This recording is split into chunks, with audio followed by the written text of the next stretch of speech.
Hi, good evening all, and welcome to this week's installment of the Minority Report. I'm Marilyn David, your host, here with you yet another week. And this evening we have quite a lot to get covered on the program. As we all know, there's been happening in Tobago things on top of and on top of and on top of unfolding daily. And there's never a dull moment here in this rich island of Tobago. And so we want to be able to kick things off this evening and have some discussions, a number of persons passing through. And we all know that this is the week that is the build-up to Tobago Carnival, the second installment. And so we want to be able to touch on quite a number of topics this evening, inclusive of the Tobago Carnival. For those of you who are viewing, you can see this program or view this program, or you can encourage others to do so on the Tobago Updates website, the Tobago Updates YouTube page, and the Tobago Updates Facebook page, which most of you actually participate on. But for those of you who have subscribed to the Amplia Network, you can also do so on channel 102. Yes, channel 102. Just turn your television on, change it to channel 102, and you can view Tobago Updates live channel all day, every single program. So you can rock back, kick back, and take in the Minority Report this evening. For those of you who want to interact a bit by way of the live and making your comments and so on, I would recommend that you take the Facebook page. There's a lot more lively discussions taking place and interaction. If you're interested in sending us a WhatsApp, you have information, you have a picture, you have something you want to share with us, you can do so on 284-6597. That's 284-6597 or 356-8833. That's 356-8833. So this evening, folks, we want to really get the program up and running as we delve into it. And as I mentioned earlier, we know that we're in the build-up to the Carnival season. And what we are seeing taking place, we really want to begin to exercise a certain amount of caution. But before we head into that, let me bring into the fray from the get-go. You know, you always want to have your best players starting your game with you, whether it's a game of cricket, whether it's a game of football, netball, volleyball. So permit me the opportunity this evening to introduce to all of us back in the batting lineup, in the front running, the Minority Leader, Assemblyman Kelvin Morris. Welcome this evening, sir. How are you going? Good night, good evening, Marilyn. Good evening to our viewers, our listeners. It's been quite a while I've been on set, so it's definitely a pleasure to be here. You know, I look forward to the discussions, I look forward to the information, and, you know, I welcome each and every one. You know, all comments are welcome. You know, just keep it respectful, keep it cordial, and let us talk Tobago's business. Yes, definitely. And I know the folks who are logged on, you know, when you see certain players on a team come out on the field, you know that it means business. You know, no team feels a weak lineup when you see they're going up against a serious competitor. So we want to also say good evening to the minority counselor, who, I mean, we still may have a surprise for you all, but I want to say good evening to her, Mrs. Petal Daniel Benoit as well, who is always on the go, always on the job, always supporting the minority leader in his efforts. And again, rightly so, this Thursday, we're going to have a sit-in just before the carnival kicks off. And that sit-in, I mean, it's leading up to be a blazing one where we have the private members motion.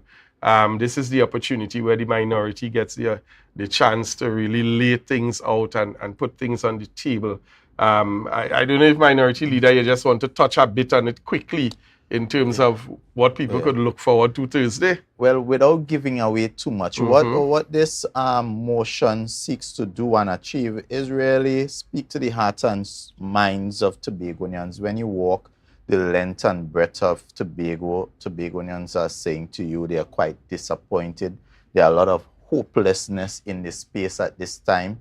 And so we are calling on this current administration to remember their pledge, the pact that they made to Tobagonians, and to really put Tobagonians first, to refocus their priorities and ensure that the resources that we have here that comes to Tobago, that notwithstanding the excuses, notwithstanding the noise, that we use those resources in the best interests of the average Tobagonian, that we're talking about the single mother, we're talking about the CPEP worker, we're talking about the man on the street that just looking and depend on the services of the THA that we are saying. To every Tobagonian, the THA, the executive, they are responsible for every Tobagonian and the welfare of every Tobagonian. And therefore, the resources that come here must be used in the best interest of Tobagonians. So we are going to call on them to prioritize, the resources to ensure that everybody, all Tobagonians, feel like they are in fact getting the kind of governance and the kind of service that they so rightfully deserve and they voted for. So it's going to be a very interesting debate. Yes. I encourage Tobagonians in all the festivities to take some time and to view that debate, because I guarantee you there are going to be some very interesting discussions and perhaps some revelations as well. And we know when we hear that, it means that it are more in the mortar than just the pestle. So folks, we want to encourage you on this Thursday at 1:30 to log on to the Assembly Legislatures page and really take part, listen. This is Tobago's business that is being discussed in the House, and the people of Tobago have a right to have their business represented and managed by people who see it as serious. And so we encourage each of you to really come out, log on. Even visit the House. There are opportunities where persons can come and take it in live and be a part of your island's development and your island's business concerns. This evening, we really want to... Before you go, if you, I wonder if we can queue up at some point. So there's a ad there that highlights the motion. It might be useful for the public. So we can always we can play it at some point. So we're gonna run that probably when we go to a break. Yeah. So that persons can definitely see and understand what the motion is going to be about this Thursday.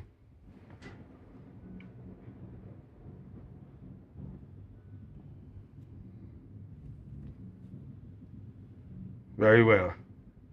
So folks, we want to also take the opportunity to send out our deepest condolences. We had a very tragic accident over this weekend that claimed the life of a young wife and mother. When I woke up on Saturday morning, I think it was to this news. It was disheartening. It was. I felt congested, and I know many persons, people who would have known her personally, and people would have just read the story off her Facebook. Many persons really, really felt the impact of this particular death. And then we saw after that a number of accidents take place in the east, in the west, vehicle overturning and that kind of thing. Folks, we want to take this opportunity to really encourage us that in this season of festivities, in this season of dancing and fetting and drinking and so on, that we exercise reason, that we be conservative enough, that we use our initiative, and we really operate within a responsible framework. It is alleged that the young lady would have been hit by a WASA employee and so on. So we want to really send out our condolences to the friends and family and encourage persons to practice that type of road safety. So this evening, we are going to get right into certain things. We have a little clip of Senator Hislop's contribution as well in the House we want to go into. But before we do that, we want to wish our political leader and prime minister, a man who is a true stalwart, a strong leader in Trinidad and Tobago and the region and the world, because he has received many global accolades. Dr. Keith Christopher Rowley. Today's the 74th birthday. I mean, look at the photo. Leader phenomenal. Leader phenomenal. It's a 74 not out.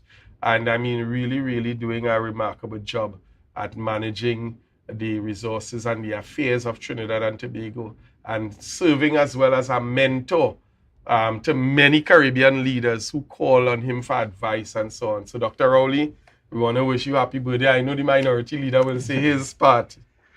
Well, of course, I just want to extend a birthday greetings to our leader phenomenal, a son of Tobago, in whom we are very well pleased and proud. Just over the weekend, we saw his love, not just for Ireland, not just for country, but for region and for the CARICOM.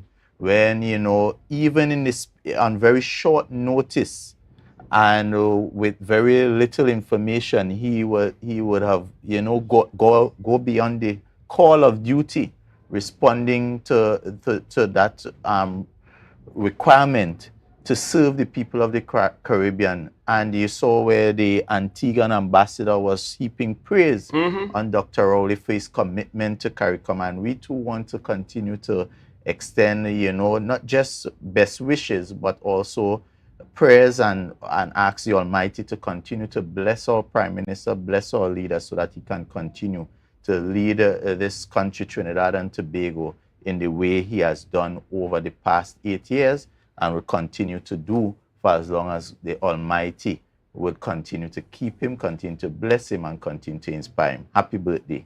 Yes, very well said. So folks, we're going to take a very short break, and when we come back, we're going to delve a bit into Senator Hislop's Senate contribution, identify certain things that would have been said that I know the minority leader is also going to expound a bit on, and then we head right into some meat matters this evening. So stay locked on, stay locked on. There's quite a lot to come still, quite a bit of discussion. So we're going to be right back.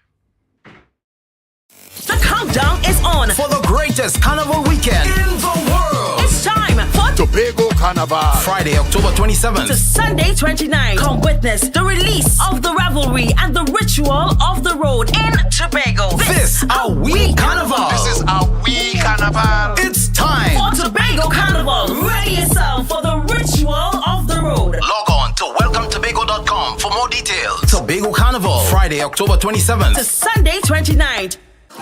Hey, hello guys, welcome. Come have a seat. Oh, this is so stylish and I love the fabric. Darlings, you must tell us where you got your new furnishings. We got them locally at Standard. They've got new chic European furniture, crafted from high quality material. Oh, Standard? No, it's Standard, their brand new Hive collection. Experience luxurious European furniture at a price you will love. The Hive collection, now exclusively available at Standard.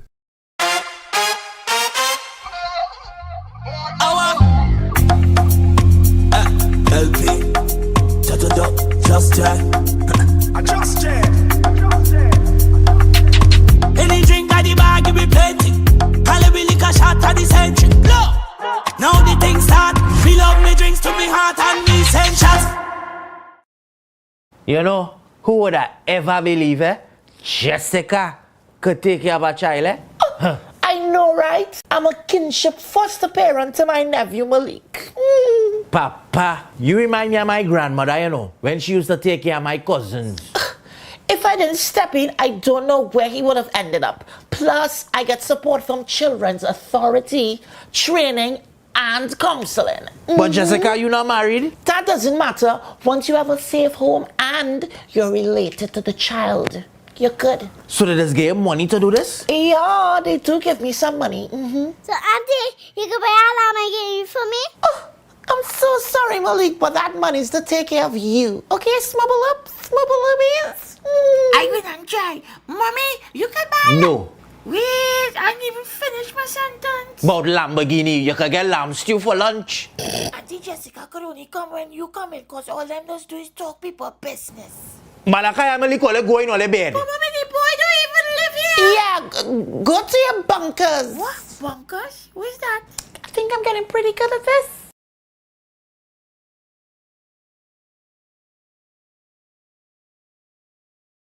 Tobago Carnival, Caribbean Vibes presents Tequila Sunset. Tequila Sunset, October 27th. You know what you're doing. Scarborough Esplanade from 3 p.m. to 11 p.m. It's a cooler fete like no other. Bring your squad and we'll take care of the vibe with your top TNT and New York DJs, surprise guest artists.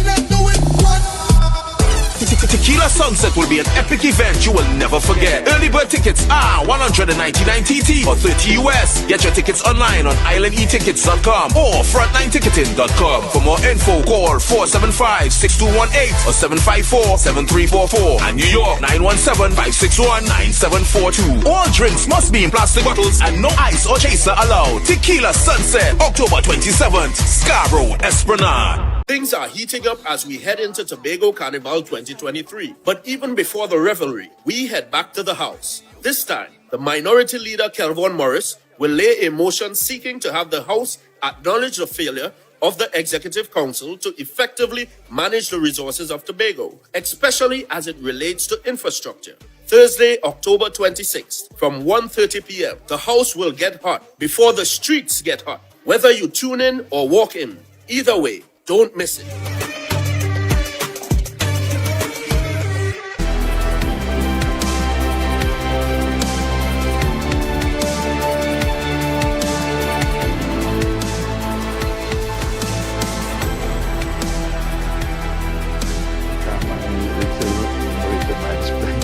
Something else. Yeah. Yes, folks, and we are back, and you're seeing me laughing. It's only because I'm so happy to have joining us this evening in studio the Minority Councillor, Mrs. Petal Daniel Benoit. Welcome, Petal. Good evening, good evening, good evening. It's happy to be here this evening on the Minority Report.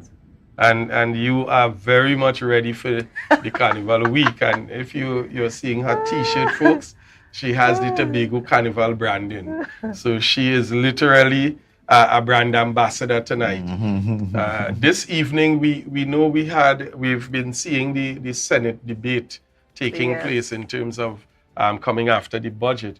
And we had a very interesting presentation by Senator Lawrence Hislop, who is not with us here this evening as he has been taken away back by Trinidad and the Senate. So we want to just take in a bit of what he would have presented in the House and listen to the relevance that he put and the context that he put it in. Mr. Director, you can take us into that clip, please. And I remember in my maiden budget contribution, Mr. President, I shared some information with this House and told them about what is taking place on the island of Tobago with regards to the management of the island. And I believe it is my responsibility as a member of this House to be truthful and lay the facts as they are, that Tobago's affairs are not being properly managed by the current administration in Tobago. You see, Mr. President, the island, Tobago, was being built out following a well-crafted, comprehensive economic development plan, and of recent vintage, the medium-term policy planning framework. But that work that was put in, Mr. President, is now being systematically and unceremoniously destroyed. A foundation that was laid in 20 years has taken the administration in Tobago 22 months. 22 months to destroy. You know, in the words of the father of the nation, Dr. Williams, he says the alternative to the PNM is chaos and confusion. And sadly, that is our experience in Tobago. And you know, I don't usually challenge my seniors, but I want to challenge the advice that the Minister of Finance received from the Tobago House of Assembly, that Tobago is bouncing back from the slowdown of the pandemic. That is not the case. Because the people on the ground, Mr. President, are not seeing that. And the reality is the Division of Finance's own information says that immediately after COVID, there was a 4.2% growth or 4.2% recovery immediately after COVID. And that was under the previous administration. But what we have experienced after that is a 2% decline. And this is not me pulling facts out of thin air, Mr. President. This is information that is available to us from the Division of Finance, that Tobago's economy declined by 2%. Every single industry, every single area of Tobago's economy has been in decline, from construction to agriculture to tourism. And so whilst the national economy, Mr. President, is growing, Tobago is dying a death by 1,000 cuts. Because we had cuts in construction, cuts in employment in the Tobago House of Assembly. You're now faced with a situation that if your contract is up for renewal, you're concerned that your contract may not be renewed. An expectation that was afforded to the average Tobagonian over a 20-year period. You see, Mr. President, each administration before this one experienced an allocation thereabout of 4.30%. Each administration did what it had to do with that allocation. I want to say, Mr. President, that previous PNM administrations were able to do significant development on the island with the same percentage or even less. Because the data shared or showed us that from 2001 to 2021, the national allocation was in the vicinity of about 3.9%, 4.0%, 4.30%. And when you look at what was done with that allocation, and if you permit me just a historical backdrop, with that allocation, previous administrations were able to conceptualize and build the Cove Industrial, the Eco-Industrial Park. A park that now can be very instrumental to Tobago's diversification. We have a significant investment in it, in a farm, Berry Cove, that is able to produce high quality vegetables. High quality vegetables in an environment that is pristine because they're using the greenhouse and hydroponics and that sort of thing. And that is geared towards an export market or even reducing our food import bill in terms of strawberries and all of those nice fruits that we like to use. And if the people of Tobago, Mr. President, remember how Carnival used to be before 2001, it took you 45 minutes from the Claude Noel Highway into Carnival before that place was developed. Now it's something that we take for granted, that you drive into Carnival in 5 minutes. The natural gas plant, the power plant, all of those things are there, and all of that was done with around the same allocation, the percentage allocation, and Tobago contractors were involved in the development of Cove. Mr. President, built and repaired schools. I remember in Mr. London's second year in office, he was able to build the Mason Hall, start the Mason Hall Primary School, a school that was there since eons ago. I think it was the same building that the Prime Minister attended. And it was in the second year of Mr. London's tenure that school was started. And I could go on, community centers, multipurpose facilities, health centers galore in Tobago. And even the present Chief Secretary had to admit that the percentage of that when you look at it per capita, Tobago sits in a very, in an area that is above most throughout the Caribbean in terms of what it has, what facilities it has per capita. And this, Mr. President, was done with the same sort of percentage allocation. You know, they talk about Shaw Park and all of those things. All of those things, all of that, the THA took on board. I don't know if Tobagonians remember, Shaw Park was a place when you go, you'd get wet if it's a concert that you were attending. And now it is a premier concert hall, premier multi-purpose facility. All of that was done by the Tobago House of Assembly with the similar percentage allocation. But Mr. President, since this THA administration assumed office in 2021, they have received net increases year on year, more than any other previous administration. And for the 2 years, the 22 months around that they've been in there, we have not seen any significant development on the island. The draft estimates of the development program, Mr. President, shows that the Assembly is receiving their allocation, but we are not seeing the equivalent work being done on the island. Minister of Finance has said over and over again that Tobago has received 100% of its allocation. There is no 90% of what is allocated to them or 80%. They have received 100% of their allocation from this PNM administration.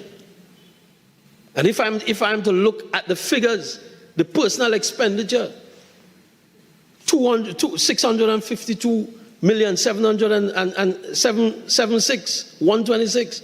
That's 2001 actual expenditure. 2022 approved 671. The 2022 revised estimate 660.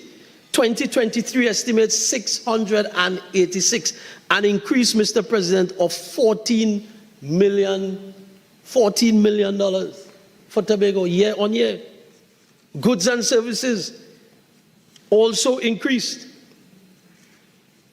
And we want to, we call in on the administration in Tobago to use your increases to the benefit of the population of Tobago. Personal expenditure has increased by 50 million.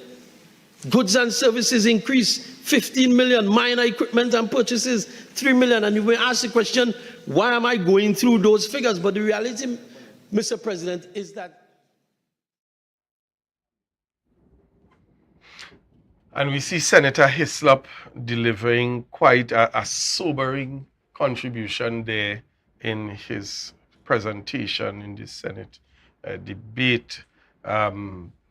Minority Leader, Minority Councillor, I know you would want to touch on some of the highlights in that delivery. I know many persons looking on may not have even known some of the things that he would have highlighted. Let's go in a bit on it and tell Tobago what it is they just heard. Good afternoon again, good evening all. I think in Senator Hislop's contribution, he started off by indicating the decline in the economy under this administration. And I know it's something that we would have had a lengthy discussions on this program and generally at the level of the minority. We're coming out of COVID. The former PNM Tobago House of Assembly administration would have managed the economy in such a way that we had a growth in the economy coming out of COVID. And we are seeing now coming out of that growth based on how this current administration is managing the economy of Tobago, we are seeing the decline. And when we compare that to the national economy, we are seeing growth. We are seeing where Standard & Poor's, Moody's, all the rating agencies gave the national economy increased rating from their present, the rating that they had passed. He also spoke to the fact that in this fiscal to come, 2024, there's an increase Net is 60 billion, but 60 million, sorry. But when you look at recurrent expenditure in particular, all the different heads, be it personal expenditure, be it goods and services, be it minor equipment, be it current transfers and subsidies, we are seeing an increase in recurrent expenditure year on year 2023 to 2024 of over $100 million. And I know the point was being made possibly in response to a comment the Chief Secretary made, where the difference of the total allocation being 60 is particularly just to cover the increase in wages. But he took the time to break it down, and I think when he broke down the PE expenditure increase year on year was 50 million. And as he went on, the total increase in the recurrent expenditure 2023 versus 2024 was over 100 million, 101 I think it is million. So if you look at the figures, yes, there was a decrease in the development program, but again, comparing it year on year based on what this current administration would have received versus what the past administration would have received, are you feeling and seeing the development on the island in relation to the increased allocation? The past PNM administration would have managed with less. Look at 2017, 2018, 2019, 2020. Those allocations were less allocations to what is being received now. 2023 had an allocation, I think it was over 200 million because you had a supplemental in the mid-year review of 100 million going to development program side. So it is quite unfortunate when we hear this administration, this Tobago House of Assembly, TPP, whatever they want to call themselves, independents, saying that the central government is wicked and they're trying to starve them. But what do you have to show for the allocation that you have received? And you have to manage what you have. Remember the Bible, they spoke about talents. Jesus gave 1, 2, 3, 4, 10. But when the man with the 1, he buried it. And when he came back and asked for a report, the report was such that he took back the talent and gave it to the man who multiplied. What are you doing with the allocation that you are receiving? And more than that, how are you accounting for the allocation that you are receiving? We have seen 2 consecutive budget statements read the Tobago House of Assembly, June last year and June this year. And in those budget statements by the Chief Secretary and Secretary of Finance, he has failed to report to the people how he spent their monies. And just to add, I really want to commend firstly Senator Hislop, because I think he really hit the nail on the hammer in terms of treating and looking at the value of what we get to what the people is actually receiving. And, in a real sense, the Chief Secretary is playing smart with foolishness, because in one breath, he's trying to focus on the fact that there might have been a slight decrease on the development side, but didn't acknowledge that there was an increase on the recurrent. And when you look at it overall, there was a net increase of over about $64 million. So what in a real sense this budget says is that we got an increase, we got more money to spend, plain and simple. Right? Because we get the THA receives this allocation and they can reprioritize. They can decide to put some more on development and they can suppress some on recurrent. They can move from development and put more on recurrent. The funds are there for them to utilize in the best interest of Tobago. What we are seeing, even with more money, even with getting the money on better terms, that is, you are getting the allocation in bulk. You're getting it quarterly. Even with that, you're hearing people saying they are being paid late. You are hearing suppliers are not being paid at all. You're seeing employees who usually would get their contracts renewed. They have the proper appraisal. The appraisal is good. No question about their performance. But they are being terminated. And that is the reality. You're seeing contractors who provided service quality jobs to the THA, they can't get work. And it means that they now have to relieve their staff. These staff, some of them are persons who don't really have any other skill that can be readily taken on. They are laborers and that kind of thing, tradesmen, and because they can't be taken on, they are frustrated, and you're seeing the resultant, the correlation in terms of crime. And that is what we are seeing on the island. They have destroyed, they have disseminated the Tobago economy, and they have left a lot of Tobagonians hopeless. I met a woman just the other day by the bank, and the woman was telling me she was working at Co. And the thing about it, when you make decisions, they don't recognize how it affects not just the person. Individually, but you're affecting other lives, because this woman has a daughter that is now going into sixth form, and she was saying to me she don't even know how she's going to buy books for this sixth former. This child that is now going into sixth form have the opportunity to have advanced, but she mother can't afford it. The mother also have a mortgage to pay for. She's without employment, so this is the family now have the worry of how I'm going to pay for my mortgage. I may lose my home. The child now, how am I going to I see my mother frustrated. How do I function in that kind of environment? How do I focus?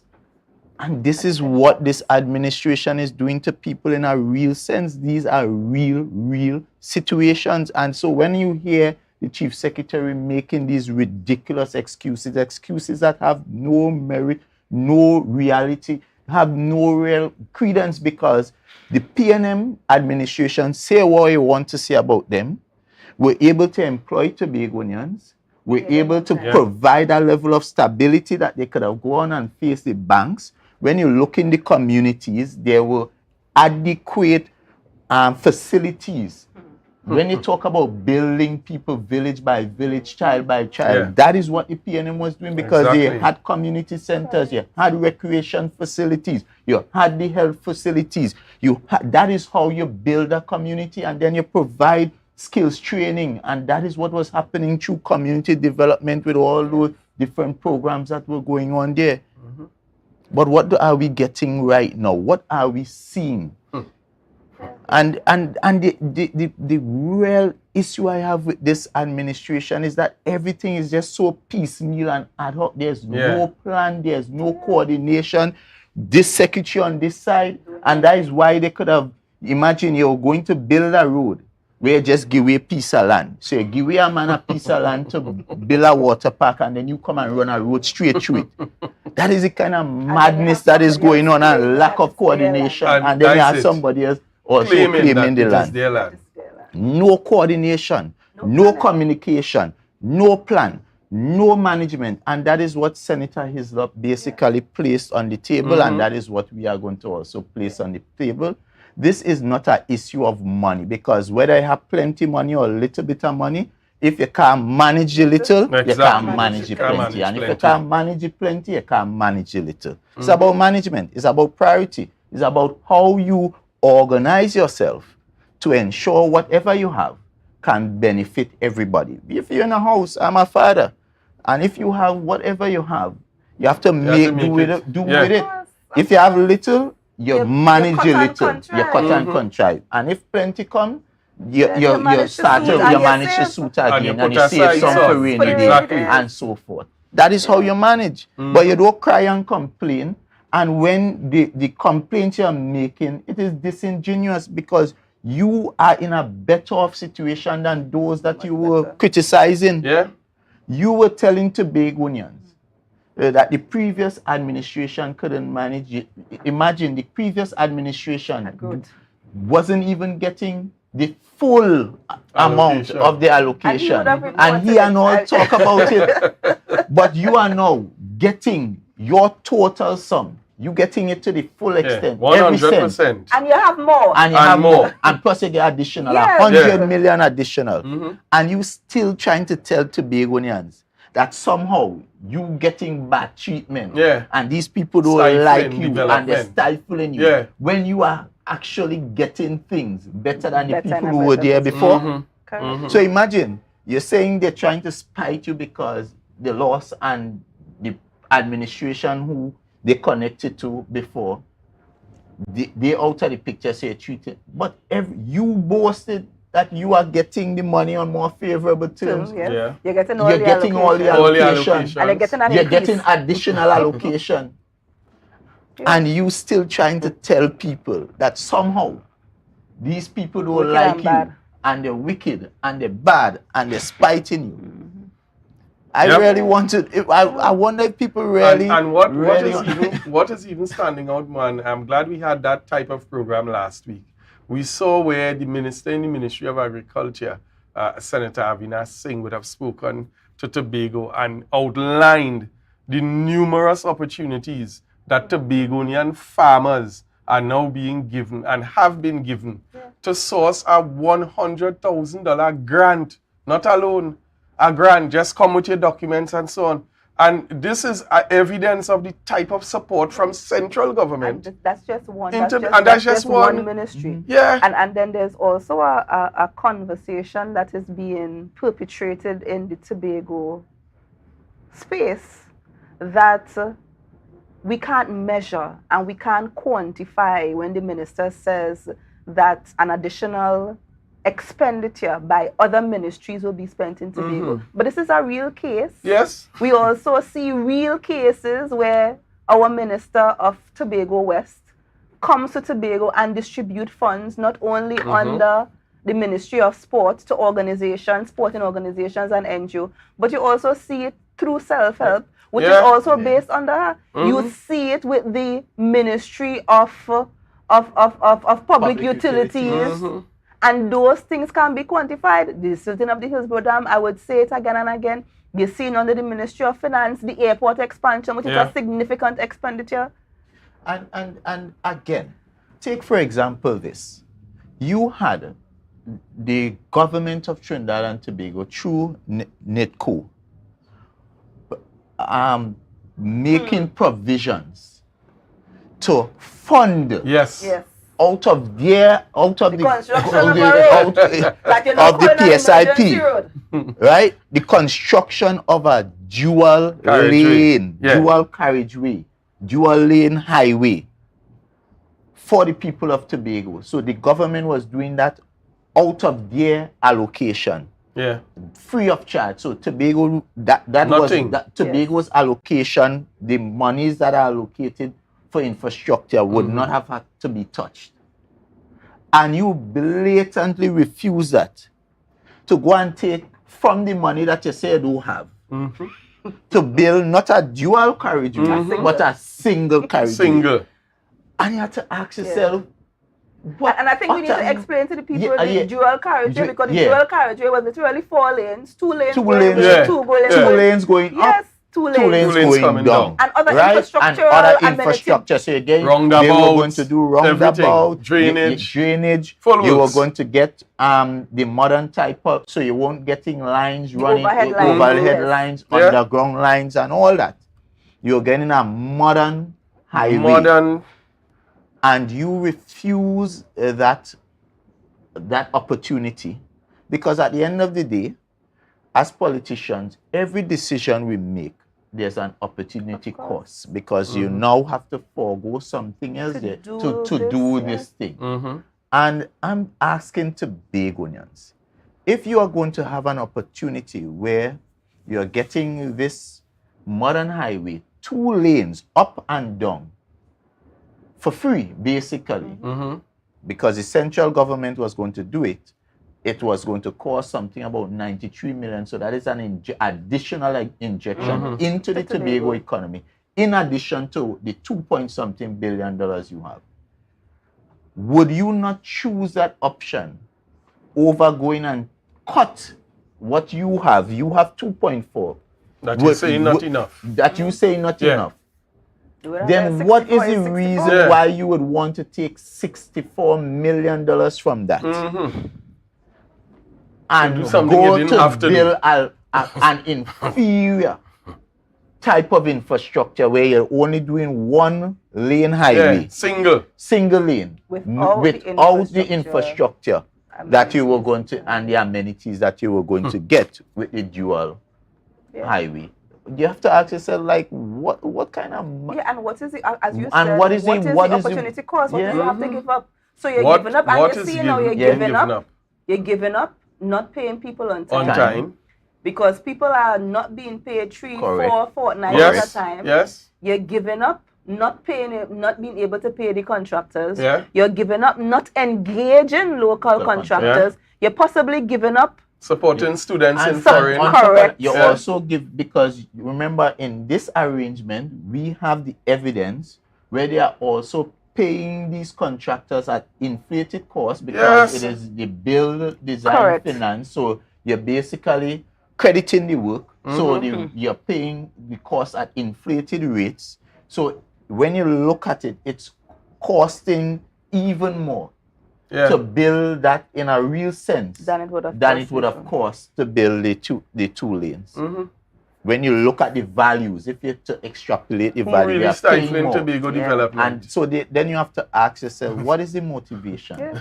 Why would they not want the one that is free? That better for 93 that you don't have to spend and choose the one for 64 that is worse that you have to spend. We are yet to get a response. And but I'm sure the other part of it is not even to say that in this case you were using local contractors where there's an additional benefit to be derived, where you're saying employment and ensuring that you have local content and so forth. But this same 64 is being spirited away in any event. In their own words. So then why is it, what is the benefit? And that is why Senator... Who is it benefiting? And who is it benefiting? And that is why Senator Hislop could have quite correctly said that in Tobago at this time, you're not really seeing any real development. Even with the road, Nico would not have had the issue with EMA because as we stand right now, that road is basically at standstill because they did not have the designs. They did not do the application, and you have to ask yourself, what was the basis and what they used to evaluate awarding a contract if you didn't have the designs? What you going to build? What you're building? And how did you caution them in the house? And you told the secretary, don't go and end up spending Tobagonians' money now in court. But they pretended not to know. They pretended. But, and you know, it's not that they don't, but I recognize and I've concluded that what we have is an administration that is lawless. They just do not like to follow a law. When you look, and we have that example, and I'm looking now, and as we transition, there's a number of cases I'm quite concerned with respect to the Carnival and the adherence of the procurement law. I'm quite concerned because it seemed to me that this administration has taken the position that procurement law does not apply to the Tobago House of Assembly. That is because I am yet in a situation where we are told the budget is over $12 million.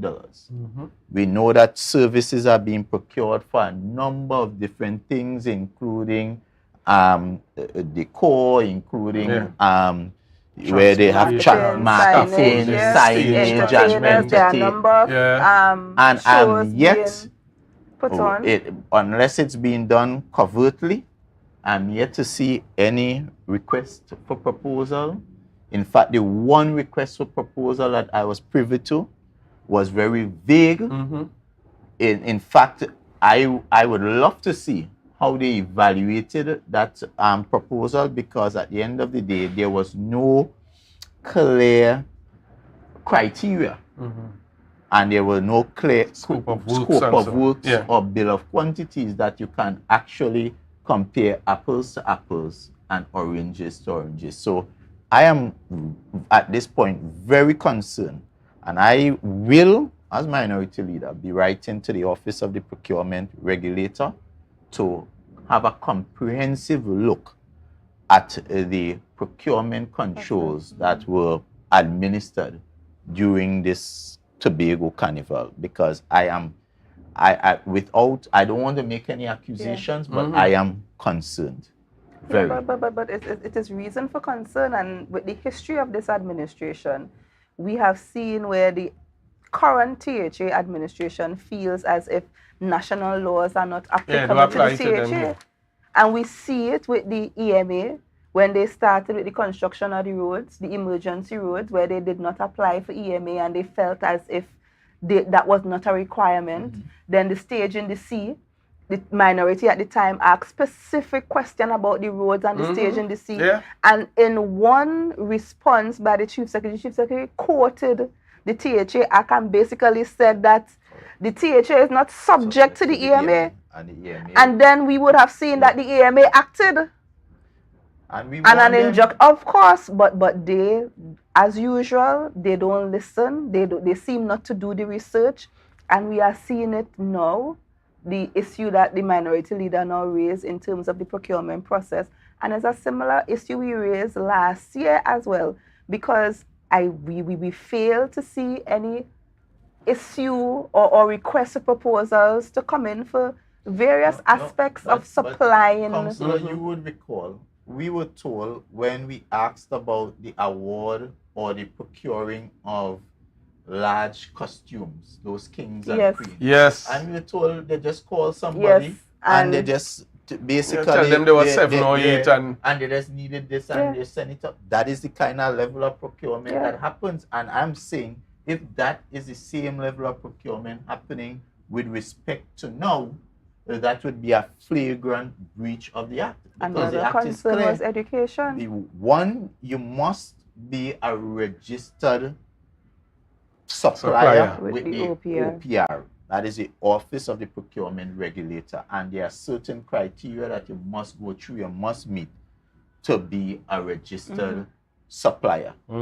2, the procuring entity can only engage and interact with those persons who are registered in the categories for which you are, the particular category for which you are looking, the service you are looking for.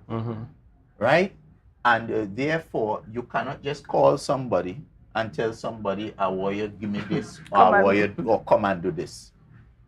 That it will be a flagrant breach. So we will be asking the procurement regulator to take a look as to how the manner to which goods and services are being procured, have been procured during this period of the Carnival. Because yes, we want the Carnival to happen, but it must be within the confines of the law. And the Tobago stakeholders should benefit. Well, the other point, so as we segue, this is something I'm passionate about. And it was something when we were conceptualizing this Carnival was one of the main concerns from very early. That the persons, the small man who been fighting up with this Carnival thing, putting their blood, their heart, their soul into it, talking about the small mass people, the little young boy who's singing on the side, the creatives, the pan man, the panis, the young school talented. We were careful to ensure in conceptualizing this Tobago Carnival that we would protect them, we'd ensure that they benefit from whatever is being put on. And it pains me when I look at what we have created, what this administration have created and left, to the point where you're seeing so much frustration amongst the grassroots Carnival movement, the people, the movers and shakers. We have been doing it for years. Completely been emasculated because they don't have the finance, they don't have the money in the pocket to do the things that would ensure that they get a little profit from this. And I want to say here tonight that I am quite disappointed with how the THA is going about managing this Carnival. I'm quite disappointed with how this THA is going about treating those stakeholders, and that is why Minority Councillor asked the question which the Secretary Doc. What is your plan? Because we wanted to hear, because we knew and we were witnessing and we were seeing, and some of them were telling us of the challenges that they were going through. And we asked the question, what are you doing for the stakeholders? Because there are ways and means to ensure those that are at the very bottom benefit. And if you really care about those people, you'll put systems in place to ensure that they benefit. And when I see young artists cannot get a gig, cannot get an opportunity, they've put absolute little to nothing in place to develop our artists. I'm saying the PNM, we have a plan, because this requires a clear, systematic coordination of your resources. You have TPAC. TPAC, what is TPAC's current relationship with our artists that has to produce music? There's none. And I'm saying, and maybe I don't want to give them too much ideas, but there should be a relationship between TPAC, where you do have the talent identification and development, and from talent identification and development, you invest in helping these people to produce. So when after you have them in this incubator, ensuring that they develop and hone their skills, you then now have the producers who can come produce the music, and we can have quality music, and all of these people can now participate in all the shows that we have, and ensure that everybody eat in some way. You have all these young people frustrated. That is why last year Simba George had to be cussing and calling. Lash out.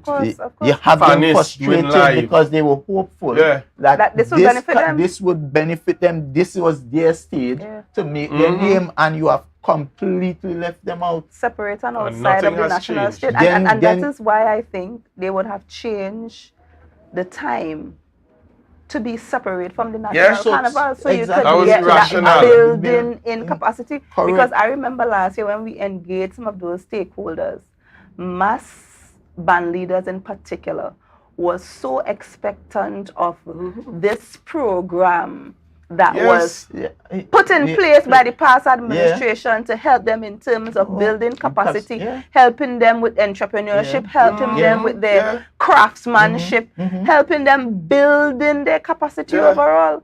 And that just went out the door. Out the door. Thrown away. And there wasn't even an effort. I don't know if there was an effort even this time around to bring it back. And when you look at it, even in the way they are allocating support, it's about favoritism, nepotism. If they don't like you, if they believe you are PNM, if they believe, the thing about it, ultimately at the end of the day, aren't we all Tobagonians? Exactly. When the resources come to the THA, does it just say not to give PNM? Or to give TPP, or only does it come with a check that says this funding is only for TPP, not for PNM people? Well, does it come? Should have been named something else. It should not have been Tobago. Because I'm wondering if the resources. Tobago is all of us. Tobago is red jersey. Tobago is green jersey. Tobago is blue jersey. Tobago is all of us, and we all have a right, whether or not we support your political institution, to benefit from what the government has to offer. Because artists, they're saying to me, they have to pretend to support the TPP to get a gig. In one situation, the nepotism is so clear that some of them, if you don't have faith, you don't have nothing. Then you don't have nothing. Anomaly. Faith without works. If you don't have faith, you become an anomaly. And that is what is That's happening. The reality. And it is a sad thing. So much nepotism. That's the reality. You're seeing certain, and it's because you have to pretend to align yourself to the party. When did we reach to this place? Sad state of affairs. Guys, we want to take a short break. The final one, the director in Mayors. Yes. And pay a few bills, promote a couple events that we know definitely we want sold out. And then when we come back, we have a very interesting discussion to end this evening. I don't know how many of us would have taken a flight recently, but we'll hear what they're saying in the news. So folks, stay logged on. We're coming back soon. Things are heating up as we head into Tobago Carnival 2023. But even before the revelry, we head back to the house. This time, the minority leader, Kelvon Morris, will lay a motion seeking to have the House acknowledge the failure of the Executive Council to effectively manage the resources of Tobago, especially as it relates to infrastructure. Thursday, October 26th, from 1:30 p.m., the House will get hot before the streets get hot. Whether you tune in or walk in, either way, don't miss it.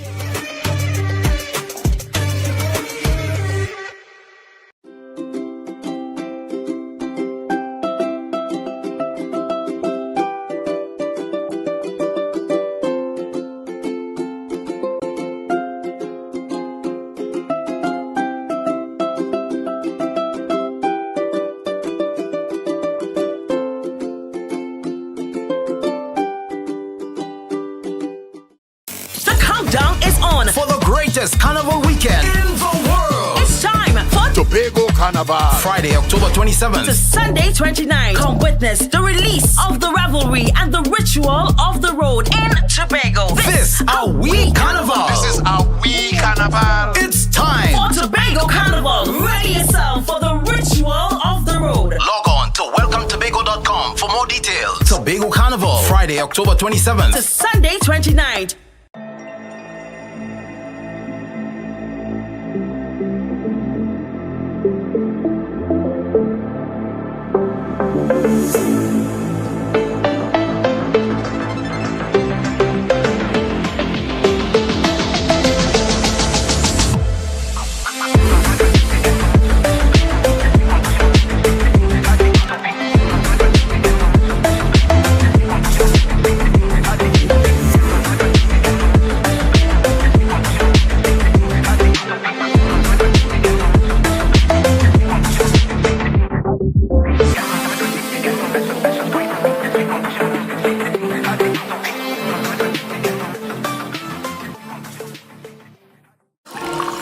Hello guys, welcome. Come have a seat. Oh, this is so stylish and I love the fabric. Darlings, you must tell us where you got your new furnishings. We got them locally at Standard.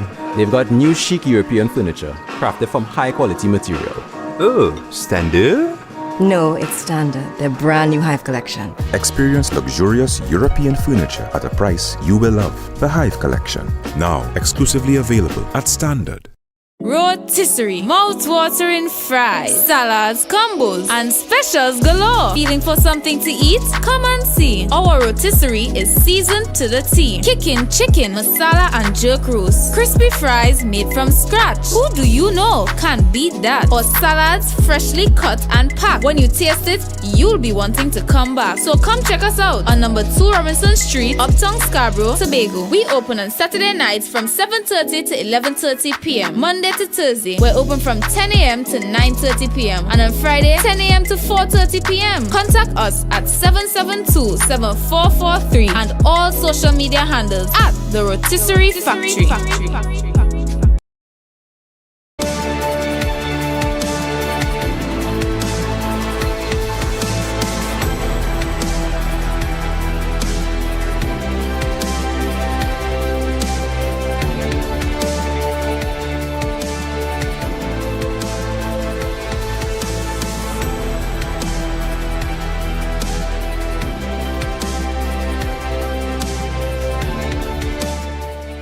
So folks, we are back and we want to get right into it. We know that many of you have been hearing the news since yesterday. So we want to go to a short news clip, and when we get back, we're going to deal with that particular situation. Mr. Director, let's go right into it. Assemblyman Trevor James is tonight denying the Tobago House of Assembly paid for his chartered flight back to TNT. James, the Secretary of Infrastructure, Quarries and Urban Development, chartered a flight from Martinique, where he was present at a conference called Connectivity Conference of the Greater Caribbean. At the time of the conference, the island was on alert for Hurricane Tammy. James told CNC3 that flights had been cancelled and he had family duties to attend to on Monday and Tuesday. James and 3 other passengers, 1 employee of the THA and 2 employees of the Association of Caribbean States, left Martinique yesterday. The chartered flight dropped James and the other THA official to Tobago and then came to Trinidad to drop off the ACS officials. Now, James would not say how the flight was procured or how it was funded, but he did tell CNC3 News that he made a private arrangement and was paying for it privately. CNC3 News understands that the cost of the charter is between $5,000 to $9,000. Meanwhile, Civil Aviation Authority said last night that an investigation was launched as the aircraft which entered TNT's airspace was an American registered aircraft and has no authorization to conduct operations in the country. So folks, and I want to say this, that the minority leader would have put out a press release as well today, treating with a number of questions on this particular issue. Minority leader, we starting with the issue of lack of accountability. Well, clearly these people just what's going on?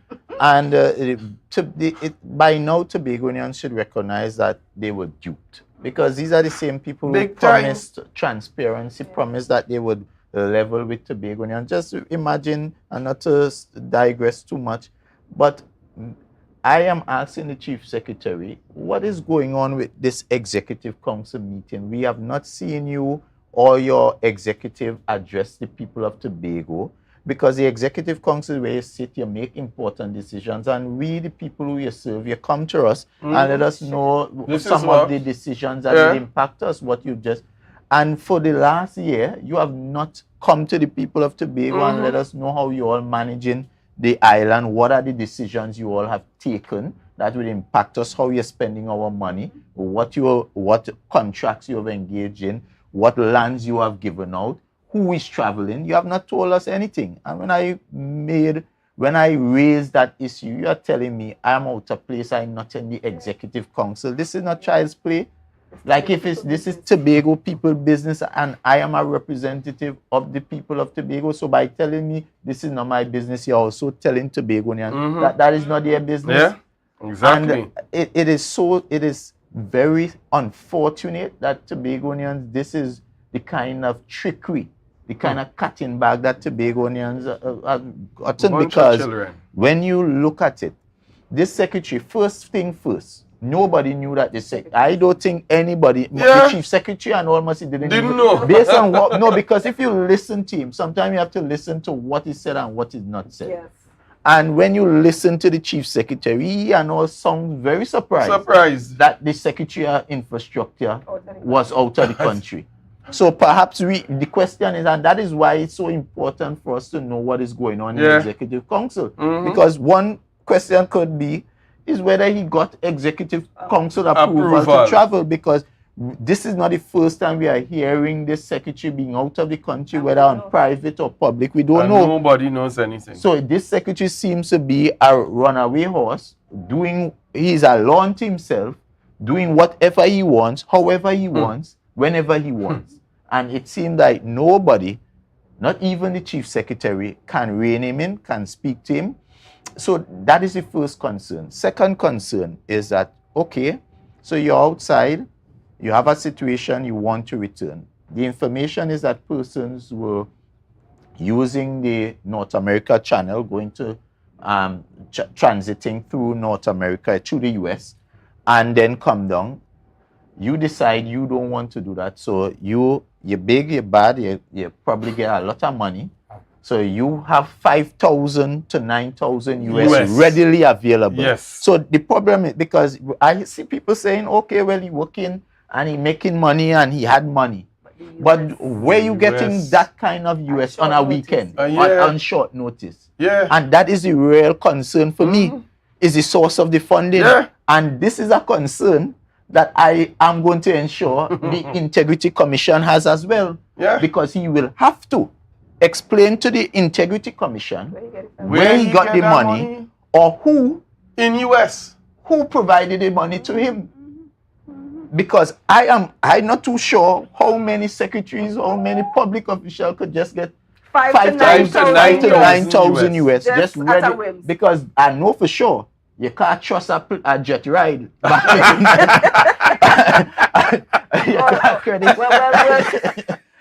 So you have to, and they can't issue a PO because he said it's private. And it can't be a PO. And it can't be a promise for fee. Even businesses seeking to get US to do their business have to line up in the queue. Yep. So the question is where this secretary got this amount of US to pay short notice on such short notice, because from what we understand is a weekend. Yes. So I don't know which bank he got to open or which bank he got to allow open up, but where did he get that amount of US to pay for that jet ride home? And I mean, if you have an alternative where you could take a plane, go to the US and then come home like everybody else, and instead of that, you take a private jet at US dollars. That means, I don't know, minority council, I don't know what is your, but I mean, if you have that, well, based on the report also stated that it was an emergency. So first, I want to pray that the emergency that was so urgent for the secretary to be back in Tobago to pay that sum of money is not a life and death emergency. No, because the four roads was emergency too. Eh? Well, we know what emergency means. I hear what you're saying. So I am just praying that the emergency, but outside of that, it is quite concerning, as you said, minority leader. And the thing about it is you went back to ask questions about the executive council, but a further question to be asked is whether or not the executive council is meeting and whether or not these decisions are made at the executive council table. Correct. And because a secretary ought not to just get up and decide to leave the country, and the executive council and the people is not aware that he is out. And this is why, because remember, when a secretary is out on official business or out of the country on a whole, the chief secretary then becomes the de facto secretary of that division as well. Did we know that the chief secretary was the de facto secretary of the division of infrastructure for that period?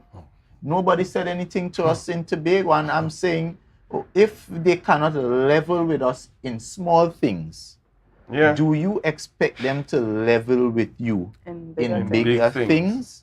Because this is a small thing. Just to say, I'm going out of the country, I'm going on this, this is a period, whatever. And they don't even have the courtesy to inform you of that. So you could imagine if he didn't decide to take, we would not have decide to take a private jet that was unauthorized to come into the country. And that is the next thing that we were talking about, unlawful behavior. That's what I tell you, they don't reckless, no law. So you pick up this company, pay them between $5,000 to $9,000 US. That does not have authority to fly here. Like somebody sending. That look like a Mercedes jet. No, but we're laughing at, but it's a serious matter. And this is you know, chaos. And then sometimes when I don't be on social media that much, but when I scroll through sometimes the level of disingenuity that you see in some of these comments, because when you see the kind of things they were beating, as a PNM representative, you couldn't even buy, if you buy a car, it's a problem. If you couldn't even spend your own money. Don't go in the grocery. But now you have people saying, well, once is he money spent, we don't care. So you don't even. So a secretary who working for a certain amount of money, you would think that secretary will take the entire salary for a flight and just put it on a flight, a private jet, on a private jet. So as minority councillor said, perhaps in hindsight, this has to be a real emergency, because I don't know that you would want to risk that kind of investment on that has to be life and death in a real sense, because what I'm saying, this is, we're not talking about $10 here. No? This is about 58,000 TT, 9,000 US. That is about 58. That will come every day. Yeah. So to spend that, the money or somebody guaranteed the payment. No, well, but the point is, as Tobagonians, we had to be. This is our business. So, as much as it may sound as if he used his private money, it is still our business, because up to now he has not told us how that funding was sourced. He's a public official who went out on public business and ended up using his private funds.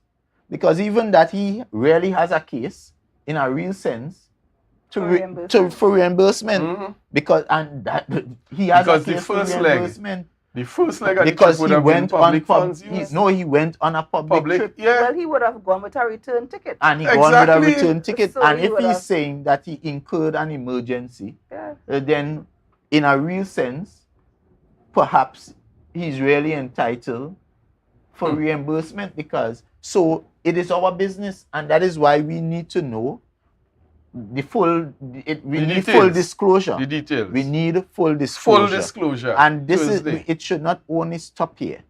Because while I do not have any issue with public officials having to travel for official business, we have to now be a bit concerned as to the frequency and the cost of these travel and whether it is and the benefits. Because you know, when you look, and I like to look back because it kind of gives you an opportunity to look forward and also compare. And when you looked at, especially during you had to have real, valid. It had to be something that was really important that would benefit the island for you to leave the island. And it just seems to me that in some of these divisions, when you look at the nature of some of the travel, you're asking yourself, do you really, really have to go there? And to what benefit? You know?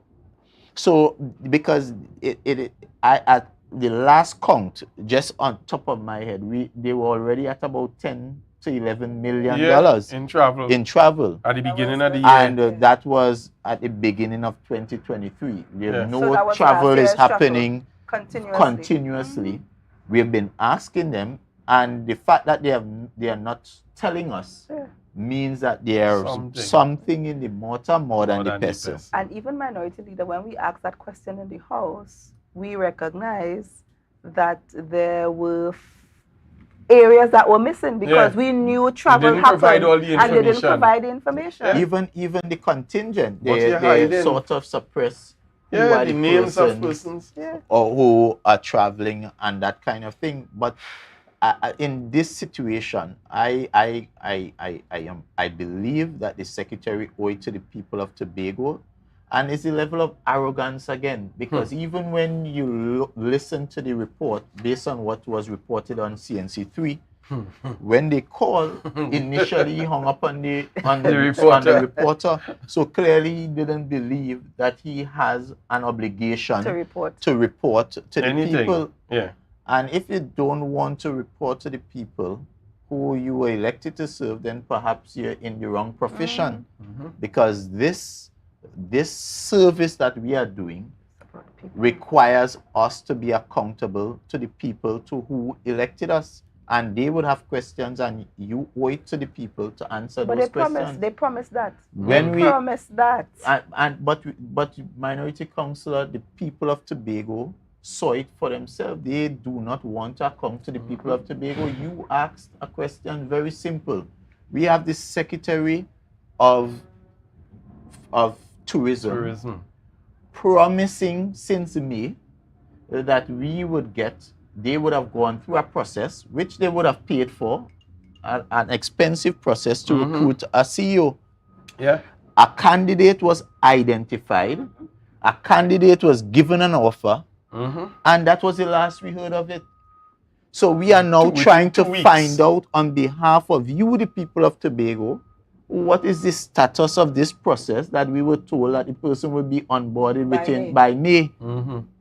And when asked the question in September, this secretary, who ought to have known, should know, and if she don't know, then she should leave the job, comes to ask for a deferral to tell us about a recruitment process that she told us would have been completed at the end of May. And this is a level of dotishness that is happening. This is a level of arrogance that these people have. And while this is happening, we have our tourism sector in shambles. It is at the utmost low. It is the lowest it has been. And she has the audacity, the gall, the gumption to come and challenge Minority Council and I, who were on the board that was in the process of resuscitating Tobago's tourism. There were upward movement towards a positive increase in arrivals. And she wants to talk about who sitting down to the back of Bishop's High School. Well, maybe she should have come and sit down with me, and then she would have learned how to manage the tourism sector. Oh, Lord. No, it is vexing, because while they are feeding their friends and their family,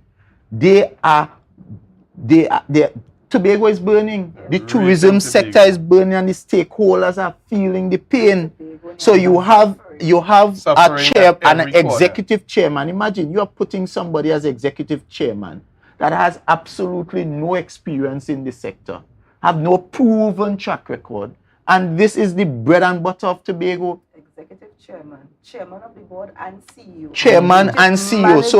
So it means that even if for product development and marketing, even if you might question her capacity as chairman, if you're making a CEO, she must at least reach a minimum threshold of the requirements, for a CEO. Yeah. You don't just take people and just throw them in a position because you like them. Especially a position as critical as the CEO of the Tobago Tourism Agency. Folks, as usual, by the time this thing gets hot, apparently we have to now push for 2 hours of the Minority Report on a Tuesday night. I don't know if the technical team would allow us, but clearly from what you all have been saying, we are left with more questions than answers. Folks, we are out of time this evening, and I know that what has been said is enough to trigger your interest to start to question even more this administration. So without further ado, I'm Marilyn David saying thank you for logging on and for staying with us and for making Minority Report the #1 viewed program on Tobago Updates. Have a wonderful evening and see you guys next week.